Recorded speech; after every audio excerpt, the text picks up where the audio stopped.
happens. But when Chisora gets up, Frank, he's got a microphone, and it looks like he's going over so that everyone can hear him ask questions. Well, first of all, you know, I don't quite agree again with what Colin says here.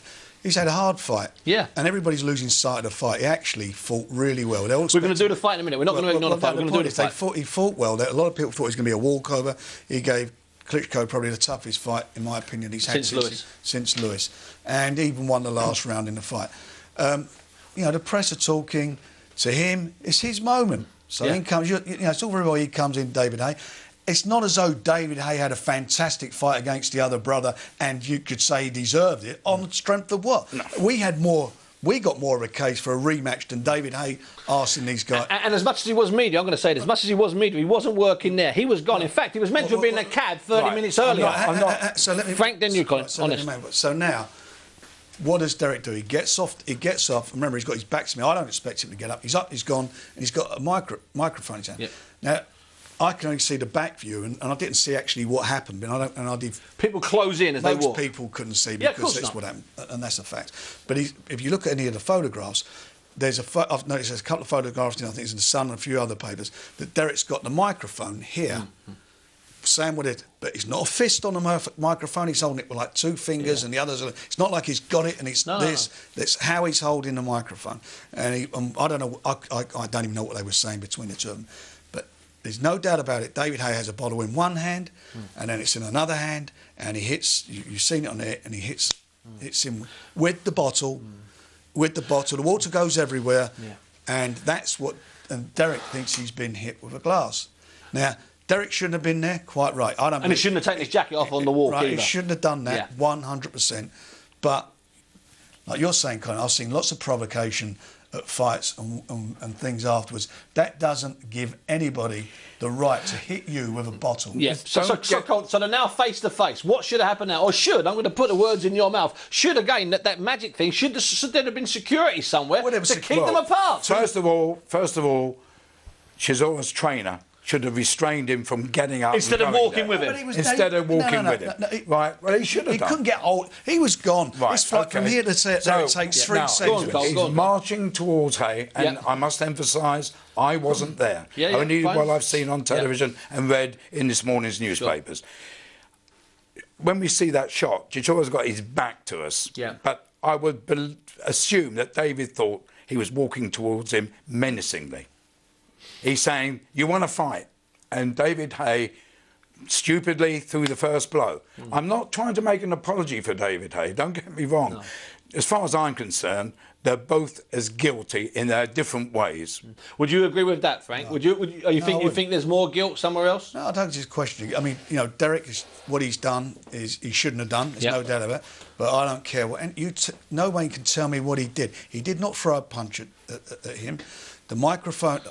looking on the other side, and remember, I've seen the mobile telephone footage of it. Dozens of different There's lots of mobile, which the police reviewed when they took Derek in, by the way, and have seen it, and he was released, as you know, without a charge at this stage. But he definitely got hit with a bottle.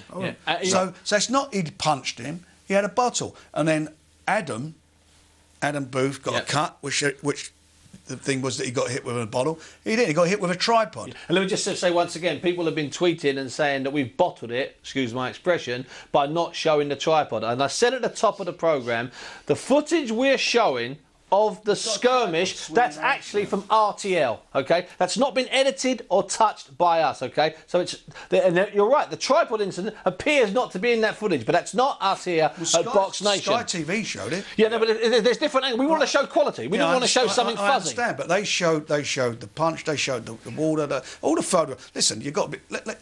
you know, what's happened, it's disgraceful what's happened, but let's get it right. You know, Derek Chisora was... done some really ridiculous, some stupid, some horrible things, you know, in that fight, to spit him, whatever. But what getting hit with a bottle, I don't care what anyone says. You don't justify. That's no justification. Well, I'm not trying to justify that. I'm not saying you are trying to justify it, but you can't say that. I could argue with you, I can argue with Steve. We can get in each other's face. I can be that far from you. You hit me with a bottle where I come from. I'd hit your back. I would be looking round to hit your back. Yeah. You know, that's worse than being spat in the face, being hit. But with a if you thought you're going to be hit, well, you don't know. It's my mindset. if you think you're going to be hit, but it's a really interesting thing. Doesn't matter. You might listen. Then I could think at any time I was going to be hit and lash out and so on and say my defence is. I thought he was going to hit me. Yeah, it's not. In all fairness, I'll tell you one thing, and that footage there shows it, and all the other footage shows it, is that there's plenty of time for Derek to launch several new attacks, and he doesn't. If anything, you actually see Derek kind of holding people back, which I'm sure will be fantastic when it comes to what we're going to be talking about next, the next phase. And I'm going to say that you can't apologise. No one can apologise for this, and no one's trying to. And also, what nobody can do, nobody can condone this. It's a bad night for British boxing. It was wrong. End of story. But you know, I managed Derek. I can assure you, behind the scenes, we've had some. Well, he's not had too much to say because I've been doing most of the talking, I suppose, as I always do most of the time. But I've been really laying it on and telling him what he's done wrong and so forth. But I'm telling you now, I don't care what anyone says. He did not throw a punch, and nothing he did justified, no more than it justified him spitting in the other guy's face. Sure. Nothing justified for him being hit with a bottle. Oh, Frank, if you're the promoter, if you're Bernd Bonte, who, by the way, certainly played his role in stirring it up and keeping it going, that's what David blames him in his statement. Yeah. If you're Bernd Bonte, you're sitting down there with your security people and the rest of your people, and you're looking for key reasons why it went wrong. Let's put yourself in Bernd Bonte's shoes. What's he finding what went wrong today? What's coming to him? Is he saying he shouldn't have been at the press conference? Is he saying he shouldn't have left the table? Is he saying more security? What's he saying? I think the bottom line of all it, there should have been more security. You know, the guys are, at the end of the day, they're responsible for their actions. Everybody has to be responsible for their action. I've got a part to play in it. Yeah. You know, I accept my role and I accept that I've made some mistakes as far as that's concerned. I absolutely understand that. The British Boxing Board of Control have got to take some responsibility for some of the things that happened there. The two David Haye and Derek Chisora certainly have got to accept their responsibility. And at the end of the day, the Boxing Board of Control are going to have their hearing and whatever. But everybody's forgetting about what the German police, what they've done up to yet. Yeah. They haven't charged anybody. Nope. They've reviewed more than you're showing in RTL. I've seen more footage than that, much more footage, because it was shown to us on the evening, the early hours of Sunday morning, where people were coming up with their phones and passed their phones over to the police, and you see it. That's because I didn't. When he said he was glassed, I generally accepted that it was a bottle being thrown. No, I thought somebody hit with a glass. Yeah, exactly. It's only when we shown the phone you could see the bottle, and it went from one hand to another. Colin, go on. If this incident before this incident happened, if it happened in our country, it wouldn't have happened because we have adequate security at the press conferences. If you remember, Bellew and Cleverly. Yeah. Bellew got up from his seat. Could have been worse than that. And went to attack Cleverly. Yep. And now security boys immediately moved in and stopped it. Yeah. Now, the German security was obviously hardly any of them there. It was for the Klitschkos. The German security sticks with the Klitschkos. It doesn't matter if there would have been 20 security.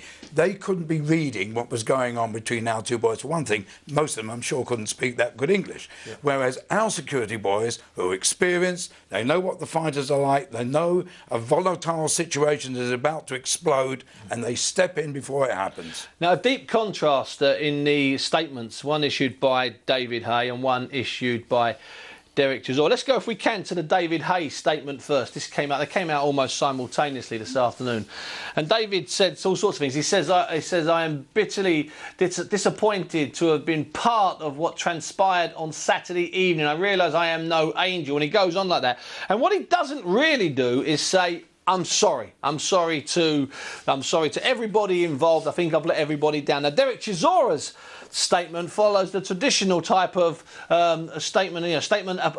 apologetic statement. He says, "I feel I must wholeheartedly apologise for my part in the regrettable scenes both before and after what was to be the biggest night of my career." So David's statement, you know, not necessarily belligerent, not excusing himself what happened, but not necessarily going through it. Now, I think also Derek Chisora has already been called to the board. David isn't a licence holder, we understand at the moment, but if he were to apply for a licence, he no doubt would have to go and visit them, and perhaps they'll visit him off the record and have a nice little chat with him. Now, so this is where we are now. It's happened, okay, and it's all very well as saying what could and what should, and you know, in all fairness, there's been an awful lot of people that are not qualified to tell us what should and what could. You two particularly are qualified. So now we come to the end of the night. It's all over. David's fled the scene.